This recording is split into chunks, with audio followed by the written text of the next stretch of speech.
હાલો, સ્વાગત છે તમારું અંશુ કુકિંગમાં। આજે આપણે બનાવવાના છીએ મલાઈમાંથી ઘી। આ મલાઈ આપણે દરરોજ દહીં જમાવતા હોય તેમાંથી દરરોજ ઉપરથી મલાઈ કાઢી અને પછી અઠવાડિયું સુધી ભેરી કરી અને ફ્રીજમાં રાખેલ છે। પછી એ મલાઈનું આપણે છાશ બનાવી અને એમાંથી ઘી બનાવીશું। હવે આપણે આને બ્લેન્ડરેથી વલોવી નાખશું એટલે આમાંથી માખણ એકદમ છૂટું પડી જશે। આ તમે ઘરે બ્લેન્ડર હોય તો ઠીક, નકર રવાઈ હોય તેનીથી પણ તમે બનાવી શકો છો। અને હવે આપણે આમાં નવશેકું ગરમ પાણી ઉમેરીશું। જો શિયાળો હોય તો તમે ગરમ પાણી ઉમેરો, નકર ઠંડુ પાણી માટલાનું પણ ચાલે। ફ્રીજમાં રાખેલું હોય એટલે આ એકદમ ઠંડુ હોય એટલે એમાં વાર લાગે, એટલે આપણે નવશેકું પાણી ઉમેરી દઈશું।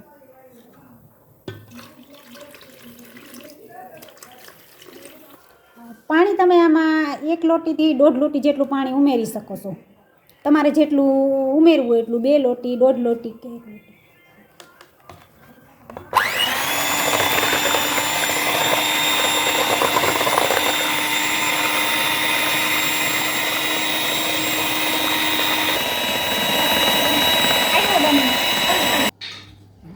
હવે આ રીતે માખણ છૂટું પડી ગયું છે। આ તમે જોઈ શકો છો। જો આ માખણ છૂટું પડી ગયું છે। હવે આપણે આ માખણને એક વાસણમાં કાઢી લઈશું। હવે આપણે આમાં ત્યાં આ રીતે તારવી અને માખણ અલગ કાઢી લઈશું એક વાસણમાં।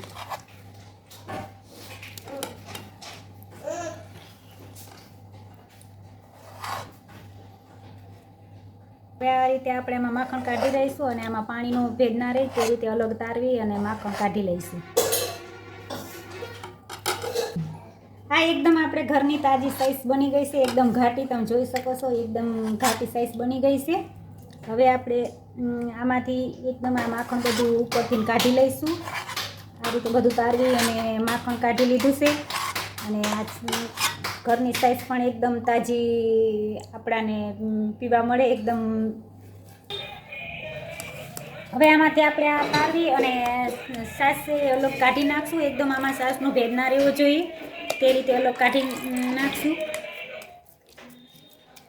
આમાંથી છાશ હવે નીકળી ગઈ છે અને આ માખણ એકદમ અલગ તરી ગયું છે, તમે જોઈ શકો છો। માખણ પણ એક સરસ રીતે એકદમ જામી અને અલગ નીકળી ગયું છે અને આપણે આ છાશ પણ અલગ થઈ ગઈ છે। આમાંથી બધી છાશ કાઢી નાખી છે।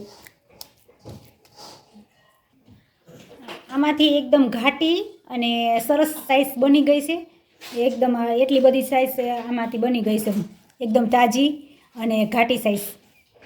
પહેલાં આપણે આ ઠંડુ પાણી લઈ અને મલાઈને ધોઈ નાખશું એટલે આમાં જે ખટાશ હોય તે દૂર થઈ જાય અને ઘી એકદમ ખાટું ના લાગે।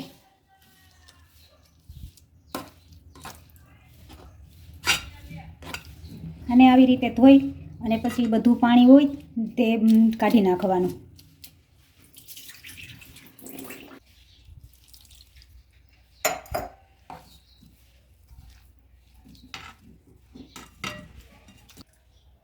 હવે આપણે જે આ માખણ હતું તેને ધોઈને એકદમ સારી રીતે ધોઈ અને સાફ કરી લીધું છે અને હવે આપણે આ ગેસ ઓન કરી અને તેને ગરમ કરી લઈશું ઘી બનાવવામાં।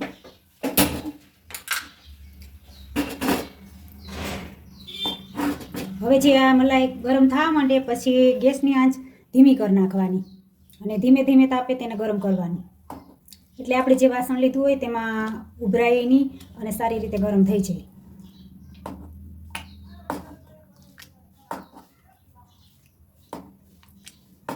આવી રીતે ઘરે મલાઈમાંથી ઘી બનાવવાથી 2 ફાયદા થાય છે। એક તો તમે બજારમાં અત્યારે ઘી આવે છે તે મિલાવટવાળું આવે છે અને આમાં તમે ઘરે ઘી બનાવવાથી તમને દરરોજ તાજું દહીં પણ ખાવા મળે છે અને એમાંથી જે મલાઈ નીકળે છે તે અઠવાડિયે ભેરું કરી અને આપણે ઘી પણ તેમાંથી બનાવી શકીએ છીએ। આ એકદમ હેલ્ધી અને બજાર કરતાં સસ્તું પડે છે, એટલે બજારમાં અત્યારે મિલાવટ બહુ વધી ગઈ છે તો બજાર કરતાં એકદમ હેલ્ધી, ખાવામાં હેલ્ધી હોય છે અને બને છે પણ સારી રીતે સરસ। આવી રીતે અને વચ્ચે વચ્ચે આવી રીતે આમ ચલાવતા રાખવાનું એટલે ઉભરું ન આવે અને ઘી આપણે આમ વાસણની બહાર નીકળી અને ઢોરાય નહીં, એટલે આને આવી રીતે ગરમ કરતાં કરતાં ચલાવી રાખવાનું। ગેસની આંચ ધીમે રાખવાની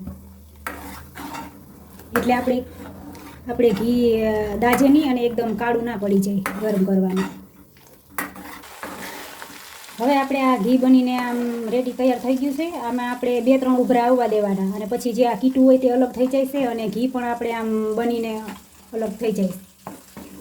હવે આપણે આ ઘી બની અને તૈયાર થઈ ગયું છે અને હવે આપણે આને એક વાસણમાં ગારણી લઈ અને ગાળી લઈશું.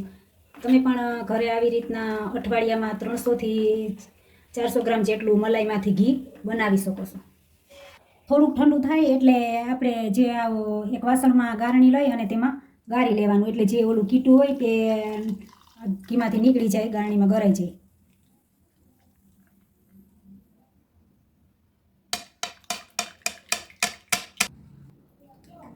તો આપણે આ ઘી બનીને તૈયાર થઈ ગયું છે. તમે પણ આવી રીતે ઘરે એકદમ હેલ્ધી અને ટેસ્ટી ઘી ઘરે બનાવી શકો છો.